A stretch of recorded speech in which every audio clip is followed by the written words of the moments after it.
দেখো কুটুসের আজ কি অবস্থা, আঙুল ফুলে না হাতের পাতা ফুলে কলা গাছ হয়ে গেছে, পা ফুলে কলা গাছ, পা চেটেই যাচ্ছে। আসলে একটু আগে দেখলাম একটা মৌমাছি আম গাছ থেকে মনে হয় পড়েছে, সে লাফালাফি করে না নিচে মাটিতে, এবার সে সেটাকে থাবড়া দিয়ে দিয়ে দিয়ে দিয়ে এ করছে। বিড়াল বা কুকুরদের ওদের তো ওটা অভ্যাস, যে কোনো ওরকম দেখলে দিয়েছে একটা ফুল ফুটিয়ে, ফুল ফোটানোর পরেও লাফালাফি করছে, আর সেও লাফালাফি করছে, এও লাফালাফি করছে। তারপর আমি গিয়ে ধাওয়া দিলাম, ওই কী বলে ওটার নাম, মৌমাছিটাও উড়ে গেল। আর তারপর থেকে এর কাণ্ড, পা চেটে চেটে চেটে চেটে পরিষ্কার করছে, আর ওটাই ওদের ওষুধ। আর ওই ডান পাটাতে না ওর কিছু রকম একটা, যখন স্যালাইন দেওয়া হয়েছে সেই স্যালাইনের দাগটা এখনও হয়ে আছে, ওই জয়েন্টটার মধ্যে এই জায়গাটাতে এখনও দাগ হয়ে আছে, এইখানটাতে এই জায়গাটাই সাদা যে জায়গাটা উপরটাতে। আর আঙুল তো ফুলিয়ে দিয়েছে কুটুসকে, কী অবস্থা কুটুসুর, হাঁটতেও পারছে না, হাঁটলেই ঝনঝন করে উঠছে মনে হয়, যে এরকম আমাদের অবস্থা হয়। আর এই মৌমাছির হুল মারাত্মক, একবার আমার পায়ে পাখার ব্লেডে লেগে মৌমাছিটা টুকরো হয়ে গেছিলো, আর আমি খেয়ালও করিনি।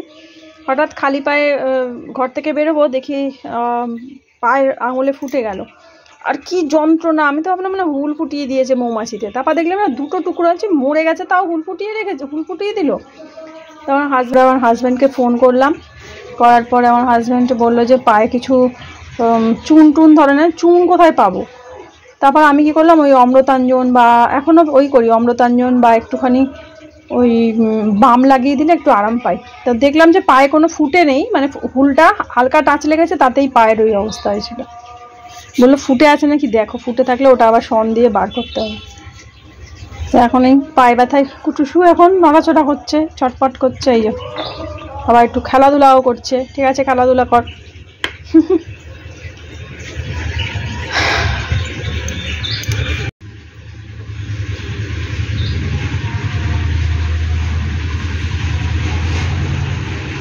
এখন মাছটা বার করলাম, রান্না করব, ঠিক মনটাও ভালো লাগছে না, কি রান্না করব। আমার হাজবেন্ড বললো পাঙাশটা রান্না করো, না টেস্ট পাবে না, তারও মুখে কোনো স্বাদ নেই, কি করি বুঝতে পারছি না। পাঙাশটাই রান্না করি বললো, যেখানে ওটাই করি। মুখে স্বাদ না থাকলে কোনো ভালো রান্নাও টেস্ট আসবে না। আগের দিন মাছের টক করেছিলাম, কিছুটা মাছের টক আছে, বললো ঠিক আছে মাছের টকটা খাবো। এই অবস্থা। আর দেখি বলছি তিতো কিছু বানাই, বলছে না তিতো কিছু বানিও না, শুধু মাছটাই করো, ভাত খেতে পারবো কিনা জানি না, পাঙাশটাই করি।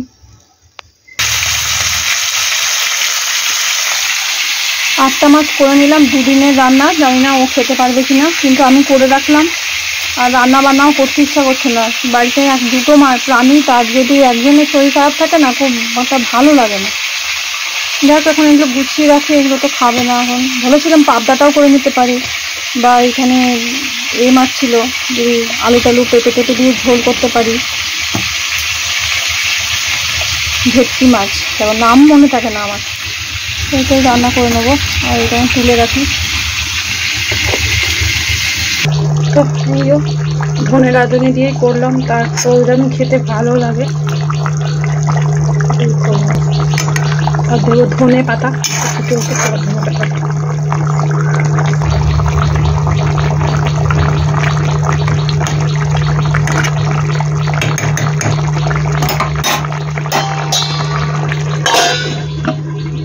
আর এই যে এদিকে মাছের টক আছে, বললো মাছগুলো খাবো না, তুমি খেয়ে নিও, আর টকটা দিয়ে ভাত খাবো। ঠিক আছে, যেটা ভালো লাগে সেটাই খেও, আর কিছু রান্না করলাম না, ব্যাস। এখনো ভাতটা হয়নি, ভাতটা হলে নামাবো, নামিয়ে স্নানে যাবো। এখানে হচ্ছে কুটুসের জন্য মাছ সেদ্ধ, মাছের মাথা আর গাজর। হাজব্যান্ডের জন্য ভাত বাড়লাম, বললো 1 মুঠো ভাত দাও, তাও দিয়েছি। ভিডিওতে একটু বড় করে দেখায়, অল্পই ভাত দিয়েছি। বললাম একটু ধনেপাতা চাটনি করবো, ও না একদম খায় না ধনেপাতা চাটনি।